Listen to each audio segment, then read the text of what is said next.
with your CIGTV News Update. I'm Donna Bush. Thanks for joining us as always. We begin with an update on the amendments to legislation which are paving the way for Cayman Islands government's new department, Workforce Opportunities and Residency Cayman, or WORK. In a press release, officials tell us that discussions in the Legislative Assembly took place in the last sitting, where lawmakers were presented with a new Immigration Amendment Bill 2018. One change now gives WORK's interim director, Sharon Rolston, the same powers as the chief immigration officer on immigration decisions related to work and residency.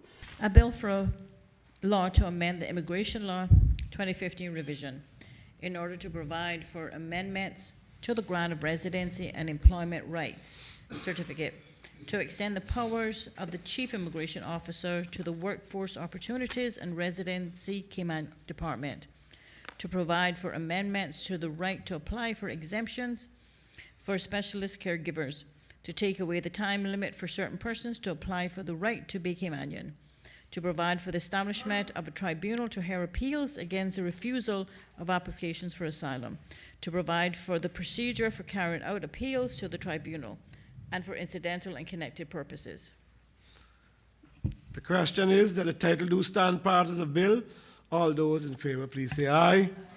Those against, the ayes have it. Ms. Rolston noted the legislative amendments reflect the transformations about to happen necessary to move work forward.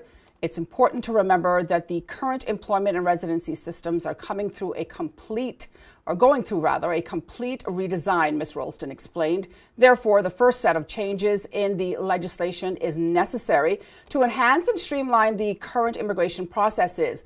Ms. Rolston said WORK is anticipating a second cycle of legislative changes in the next meeting of the LA. These changes, she said, will be more substantive, providing the governance framework for work necessary to start the transition from the old systems to the new.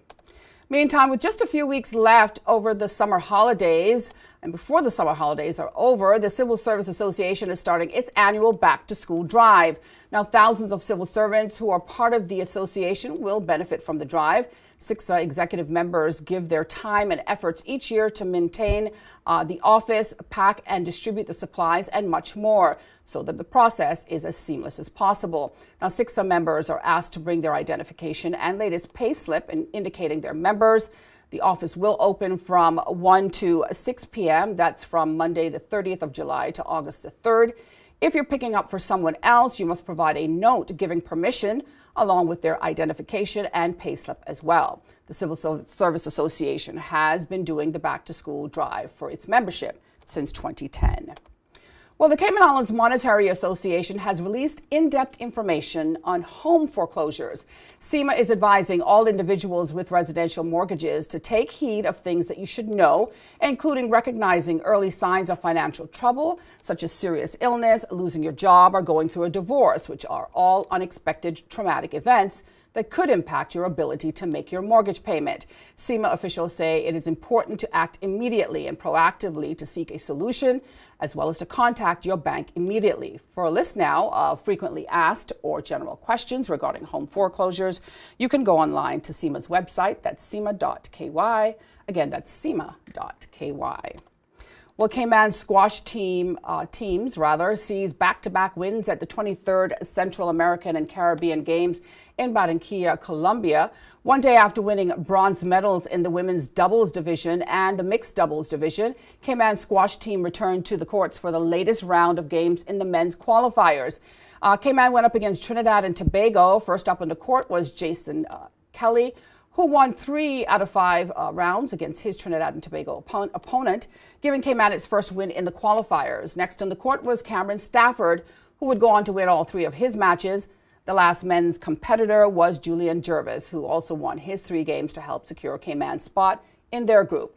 Now, the women's singles saw Elid Bridgman, Marlene West, and Jade Pitcairn on the courts against Guatemala and Trinidad and Tobago. The ladies all lost some games and won others. Last on the courts for the women was Jade Pitcairn, who would go on to seal the women's victory with 3 out of 5 wins. We say congratulations to our athletes at the CAC Games for a job well done. We understand that some of the athletes, if not all, will be returning to Cayman tonight. Well, if you'd like to take a look at our weekly schedule of shows here on CIG Television, you can go online to gis.gov.ky. Make sure to click on the link at the bottom that says Publications. If you missed today's news update, you can go to the Cayman Islands Government Facebook page as well as the CIG Television YouTube channel. With your CIG TV News Update, I'm Donna Bush, as always, thanking you for joining us, wishing you a wonderful and, of course, a safe evening, and hoping you'll do the same again tomorrow. Until then, bye-bye for now.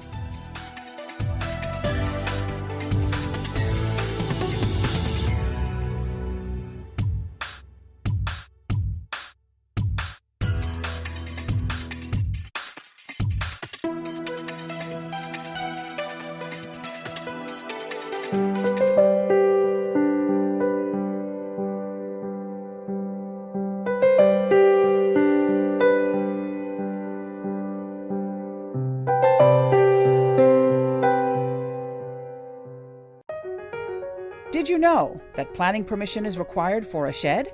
Did you know you should check with the department as a planning and permit application may be required?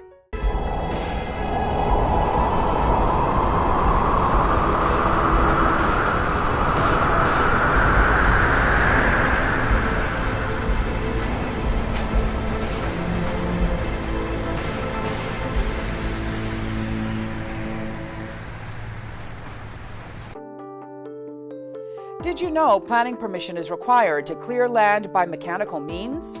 You should check with the department as a planning and permit application may be required. Boating, fishing, and water sports in the Cayman Islands are great, but keep a cool head. Here are 7 tips for fun and safe sea outings. Number 1. Use a checklist to plan your outing. Check the weather forecast, make a float plan, and share it with someone who is remaining on land, stating where you're going, with whom, and when you're expected to return. Visit your nearest marine supply store to get your safety gear. This includes signaling mirrors, whistles, and a flare kit.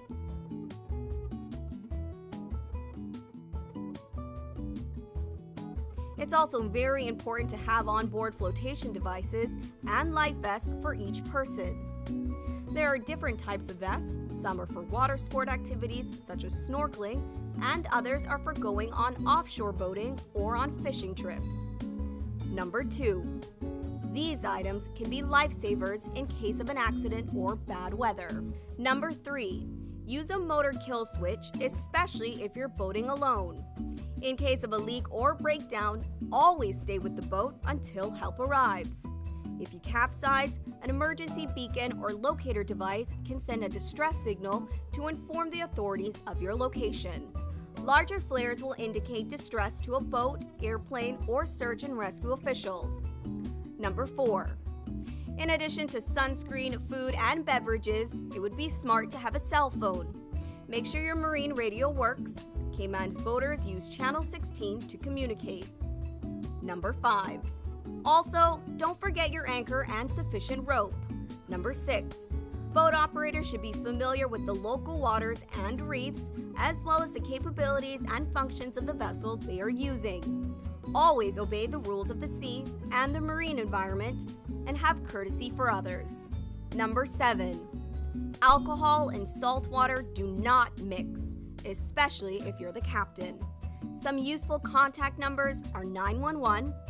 The RCIPS Marine Base is 649-7710, and the Port Authority is 949-2055. Smooth sailing, all!